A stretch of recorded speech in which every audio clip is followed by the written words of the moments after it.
Hello Canada and delegates to the Design Principles and Practice Conference who are tuning in to my presentation. Thank you for your shared time and interest in my research topic on individuality in fashion design. The notion of individuality in the South African context is best understood by a quote from Nelson Mandela. I quote, "A person is a person through another person," unquote.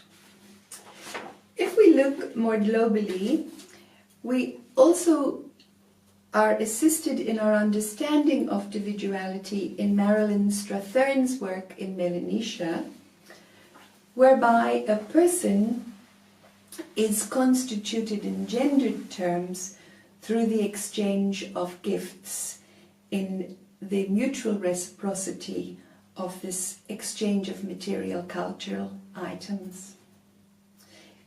It is this notion of the construction of the person through items of material culture such as clothing that brings me to my research interest in Clive Rundle's work. Clive is a South African fashion designer who self-identifies in his creative process as a constructionist.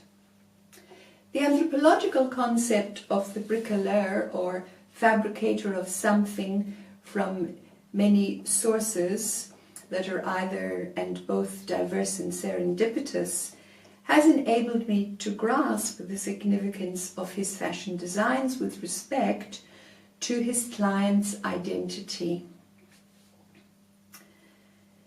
In fact, Clive argues it's the lack of resources with regard to material items that enable him to make his creations. How does his constructive process relate to the individuality of people in fashion design and the construction of the person? Well, one day when I was in Clive's shop, I overheard a client say, "When I want to close a business deal, I put on my Clive." I was struck by the fact that she didn't say I wear a dress or a suit that I bought in Clive's shop. What she was referring to in her comment, "I put on my Clive," was the assumption of a particular identity that I read as a blended or syncretic combination of herself and Clive through the wearing of his garments that enabled her metamorphosis into a hybrid, powerful and successful businesswoman that was of herself and Clive.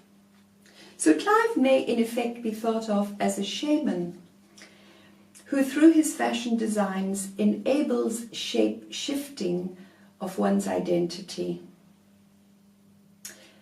These exist in this instance in a mutuality of individuality between the client and the designer,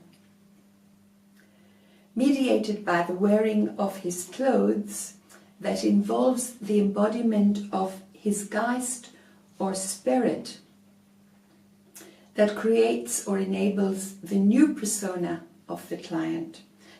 I can also empirically vouch for this spiritual effect in his work when I myself have worn Clive's clothes, due to an almost hypnotic effect that I've noticed in a person looking at the garment I'm wearing. Their gaze is arrested and follows me through time and space in the public arena. It seems almost impossible not to follow the garment as it moves through time and space. This individuality is also given expression in the collective work of Clive's 6 Sowetan team staff members and the involvement of his mother in the retail end of the production process, such that kin and work relationships are realized and sustained over time. Alas, time is of the essence in our presentations at the conference, and I have to acknowledge that the process is just beginning. I hope, however, that I have introduced you to my topic, that I have sparked your interest, and I will be able to share with you some ideas about our mutual interest in individuality. In closing, I wish to thank and acknowledge the collaborative assistance of my friends and colleagues, Mary and Vlado Kozovšek. Thank you again, and goodbye.